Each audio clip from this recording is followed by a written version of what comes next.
Pemirsa, Komnas HAM temukan bukti baru dari 15 handphone yang diperiksa dalam kasus tewasnya Brigadir Joshua di rumah Irjen Ferdy Sambo, Duren 3, Jakarta Selatan. Sementara Barada Eliezer, tersangka polisi tembak polisi, menurut LPSK tidak lagi mendapat perlindungan kecuali menjadi justice collaborator.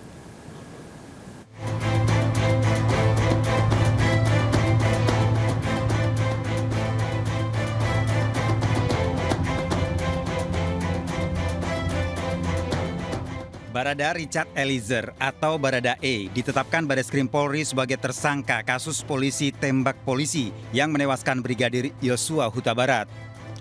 Barada Eliezer merupakan salah satu ajudan Irjen Ferdy Sambo saat menjabat Kadif Propam Polri. Barada Eliezer dijerat pasal pembunuhan berdasarkan gelar perkara dan pemeriksaan 42 saksi, termasuk saksi ahli. Di antaranya ahli metalurgi balistik forensik, ahli unsur biologi kimia forensik, IT forensik, hingga kedokteran forensik. Penyidik menyita sejumlah alat bukti seperti rekaman CCTV hingga bukti telekomunikasi. Di laboratorium forensik, dari hasil penyidikan tersebut, pada malam ini penyidik sudah melakukan gelar perkara dan pemeriksaan saksi juga sudah kita anggap cukup untuk menetapkan Barada E sebagai tersangka dengan sangkaan pasal 338 KUHP, junto pasal 55 dan 56 KUHP. Pemeriksaan ataupun penyidikan tidak berhenti sampai di sini, ini tetap berkembang. Sebagaimana juga rekan-rekan ketahui bahwa masih ada beberapa saksi lagi yang akan kita lakukan pemeriksaan di beberapa hari ke depan. Demikian yang bisa saya sampaikan dari tim penyidik, tim Sus Bareskrim Polri. Terima kasih. Sedangkan Irjen Ferdy Sambo telah menjalani pemeriksaan di Bareskrim Mabes Polri sebagai saksi kunci kematian Brigadir Joshua Huta Barat. Pemeriksaan yang dilakukan terkait konstruksi pembunuhan yang menewaskan Brigadir Joshua.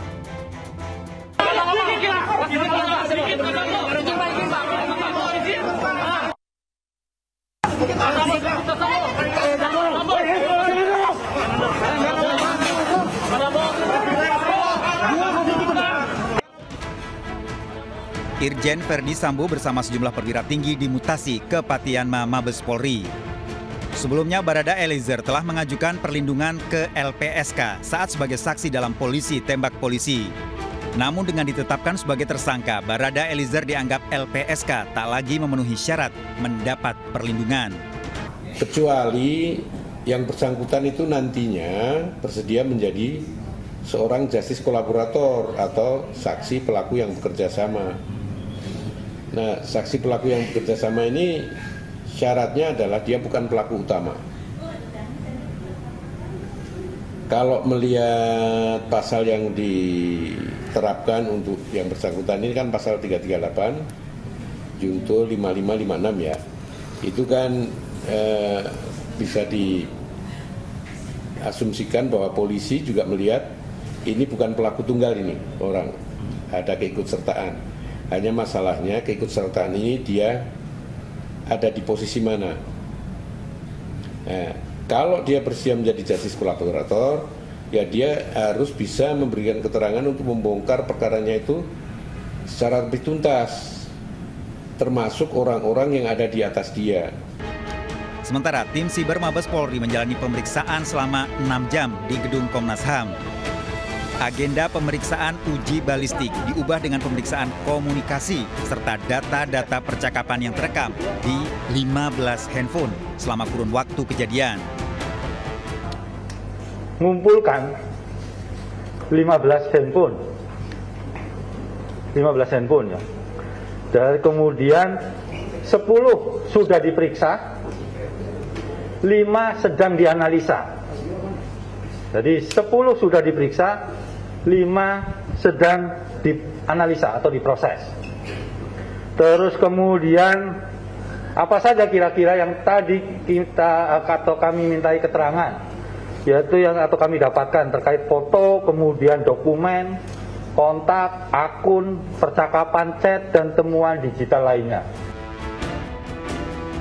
Komnas HAM mendapatkan berbagai percakapan Brigadir Yosua sebelum tewas dari sejumlah handphone.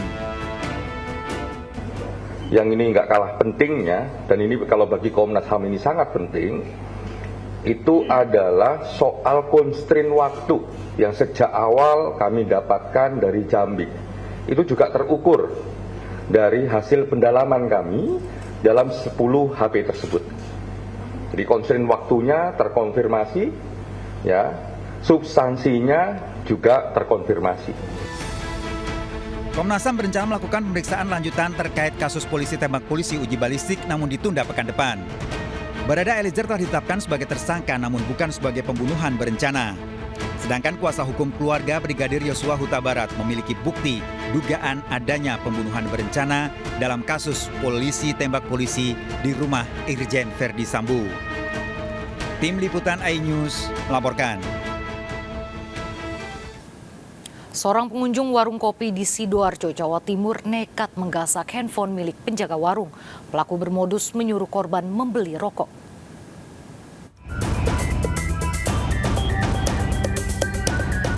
CCTV merekam aksi seorang pria yang nekat menggasak handphone milik penjaga warung kopi di kawasan Gedangan, Sidoarjo, Jawa Timur. Pelaku berpura-pura menyuruh korban membeli rokok. Memanfaatkan kesempatan saat korban pergi, dengan cepat pelaku mengambil handphone korban yang ditinggal di meja. Korban yang baru bekerja di warung kopi selama 2 pekan baru menyadari handphonenya dicuri usai pelaku meninggalkan warung. Pagi, jam sekarang jam 6. Biasa? Membeli kopi. Keadaan rokok habis semua, dia nyuruh beli rokok. Beli rokok, tapi diambil, dia pergi. Kasus ini belum dilaporkan ke polisi. Korban menyebarkan video CCTV yang merekam aksi pelaku ke media sosial. Dari Sidoarjo, Pramono Putra, iNews melaporkan. 2 orang pencuri spesialis rumah kosong berhasil ditangkap polisi dari Polres Tarakan, Kalimantan Utara. Pelaku ditangkap setelah wajah salah seorang pelaku berhasil terekam kamera ponsel warga. Pelaku seorang residivis dengan kasus yang sama. Mbak, turun ke bawah, turun. Wajah pelaku pencurian rumah di Gunung Lingkas, Tarakan Timur, Kalimantan Utara terekam kamera ponsel warga viral di media sosial. Sebelumnya warga mengira pelaku adalah keluarga pemilik rumah.